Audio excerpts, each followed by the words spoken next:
Hello, I'm Teacher Ivan from Wuuna Educational Services.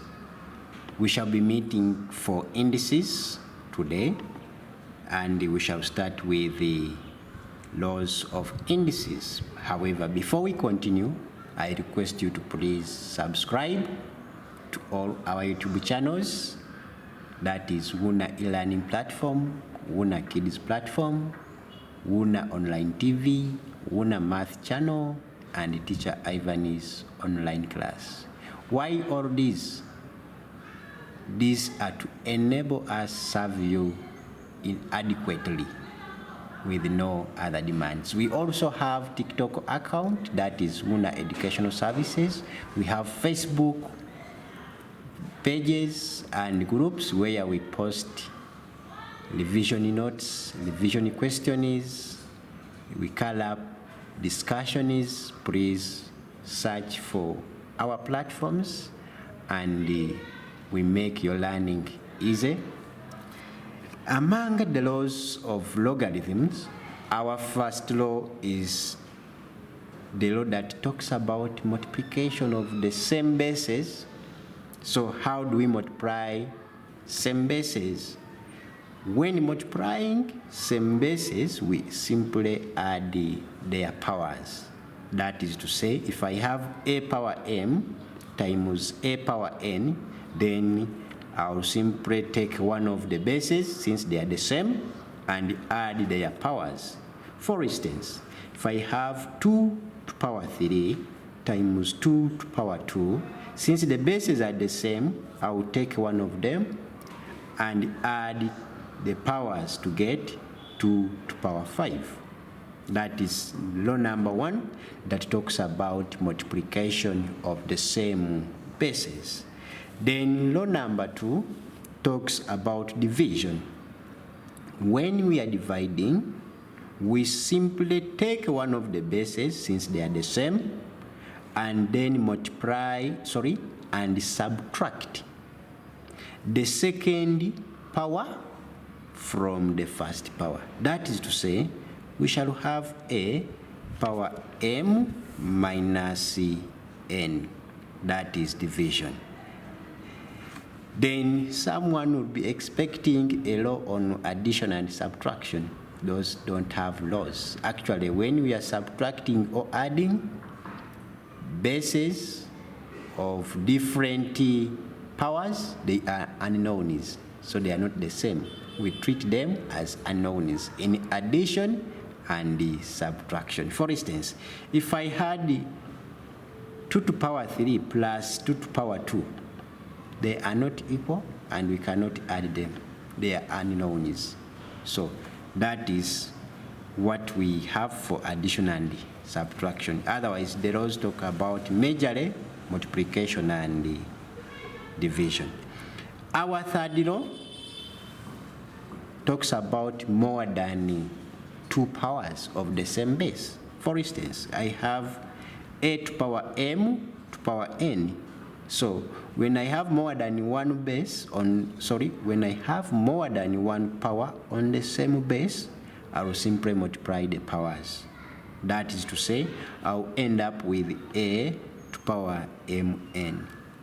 For instance, I have 2 to the power 3 power 2. So I have 2 powers on the same base, therefore I'll multiply them to give me 2 power 6. The fourth law talks about having an inverse power. That is to say, I have a power 1 over n.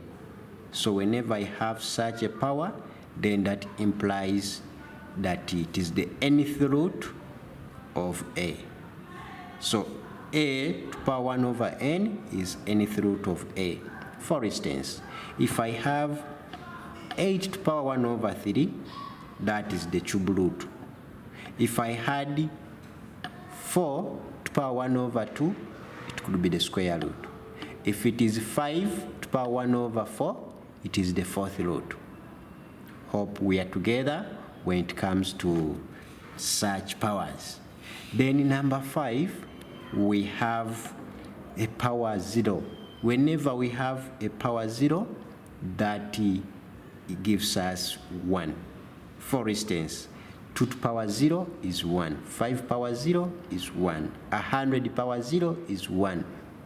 So any number to power 0 equals to 1. However, this is so important, that number should not be 0.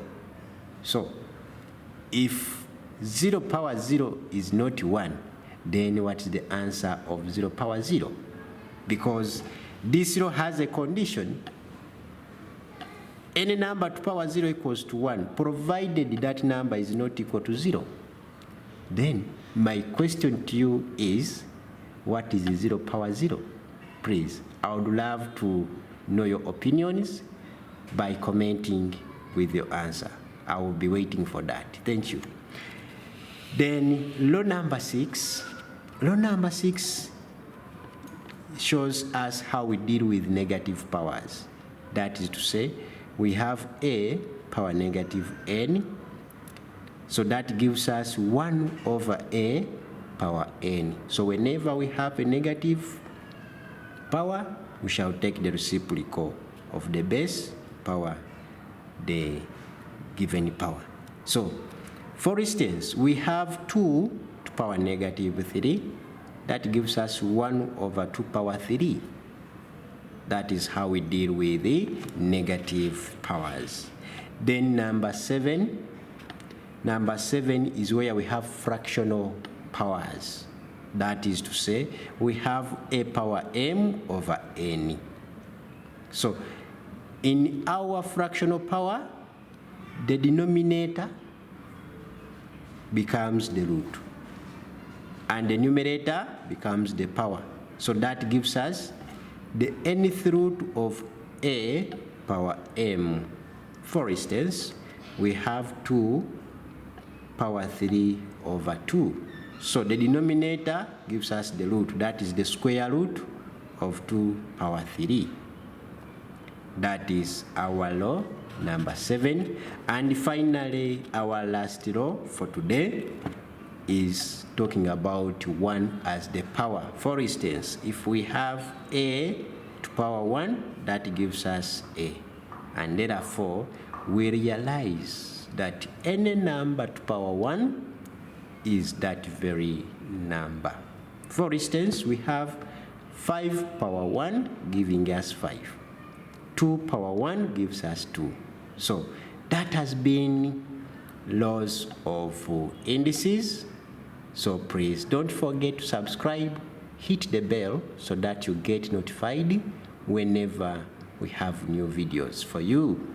Please, we are Wuuna Educational Services, your learning partners, ready to walk through your academic journey together. We have Facebook platforms where we post revision notes and questions. We call out discussions on our pages. We have TikTok account where we post videos. We have Twitter account. We have Instagram.